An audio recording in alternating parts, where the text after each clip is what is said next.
Hello friends, இது வந்து பார்த்திங்கன்னா திருப்பூர் இந்த லக்ஷ்மி தேட்ரு போகிற ரோடுன்னு சொல்லுவாங்க.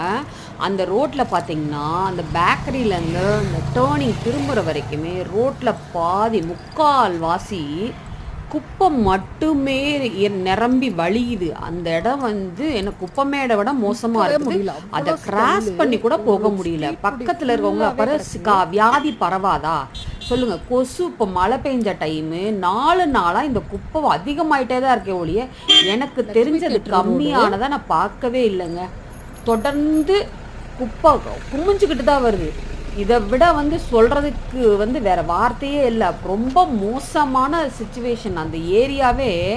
எல்லாரும் நிறைய பேர்கிட்ட நான் கேட்டேன். அவங்க சொல்கிறாங்க, நாங்கள் சொல்லிட்டேங்க, எதுவும் பண்ண முடியல அப்படிங்கிற மாதிரி எல்லாம் சொல்லி பார்த்துட்டோம் அப்படிதான் சொல்றாங்க.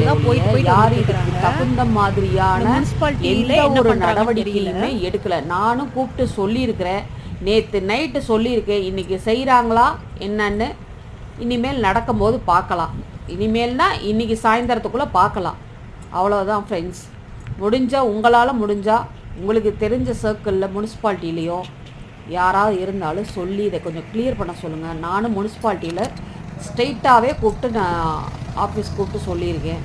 அவங்க பண்ணுறாங்களா என்னன்னு எனக்கு தெரியல. ரோட்டில் போகிற பொதுமக்களும் கேட்கறது கிடையாது. யாரும் பரவாமல் இருக்கிறதுக்கு கவர்மெண்ட்டை தான் வந்து இதுக்கு தகுந்த ஏற்பாடு செய்யணும். பார்த்துக்கோங்க.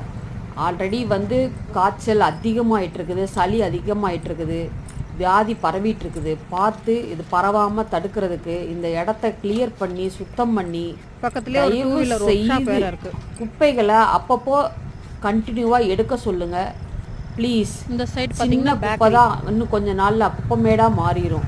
அந்த மாதிரி ஆகாப்போ பார்த்துக்கோங்க ப்ளீஸ் ஃப்ரெண்ட்ஸ். எல்லாருக்கும் ஷேர் பண்ணி இதை ஏதாவது ரெடி பண்ணுறதுக்கு வழி பாருங்கள். பாய்.